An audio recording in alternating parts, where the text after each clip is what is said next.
দীর্ঘ 1 মাস বাসায় কাটাইলাম। বাসায় ভালোই কাটছিল, সবার সাথে আড্ডা মাড্ডা দিচ্ছিলাম, পরিবার বন্ধু বান্ধবের সাথে এখানে ওখানে ঘুরতেছিলাম, খুব ভালো সময় কাটছিল। তো ক্যাম্পাসে আসলাম, আসার পরে এখানে আমার রুমে আমরা 4 জন আছি।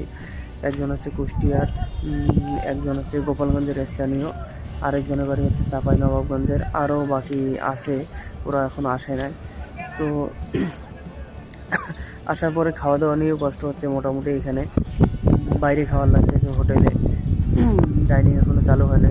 তবে এখানে যে 3টা হল আছে তার মধ্যে একটা হলের ডাইনিং চালু হয়েছে, শেখ রাসেল হলে, আজকে থেকে চালু হয়েছে দুপুরের দিকে। তো আসলে যাওয়া হয়নি, আশা করি কালকে যাব। তবে খাবারের যে রিভিউটা শুনলাম সেটা হচ্ছে যে খাবার আসলে তত একটা ভালো না, যার কারণে মনটা আরও ভেঙে গেল যে এখানে খাওয়া দাওয়ার এত সমস্যা, ডাইনিংয়ের খাবারও যদি ভালো না হয় তাহলে তো সমস্যা। তো যাই হোক, এইভাবে আসলে দিনকাল কাটতেছে, শুয়ে বসে দিনকাল কাটতেছে, পড়াশোনা করতেছি, চাকরি বাকরি প্রিপারেশান নিতে হচ্ছে। তো পড়াশোনা ছাড়া তো আসলে প্রতিদিন পড়াশোনা করারই লাগবে। যাই হোক, তো আজকে আর 2 জন আসবে আমাদের জেলা থেকে, খুব কাছের ভাই ব্রাদার আমার, ওরা আসতেছে। ওরা আসলে আরও ভালো লাগবে। তারপর হয়তো বা হলে আর থাকবো না, হল থেকে মেসে চলে যাব, তার সাথে একসাথে থাকবো, ওইখানে 2 জন মিলে রান্নাবান্না করে খাবো। তো ওইখানে আসলে রাইস কুকার আছে, আমাদের আরও হচ্ছে হিটার আর কি জানি আছে, এখানে ইন্ডাকশন আছে, এগুলোতে রান্না করে খাবো।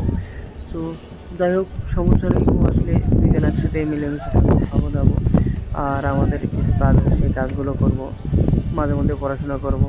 আমার একটা এক্সাম বাকি আছে, সেই এক্সামটা দেওয়ার লাগবে।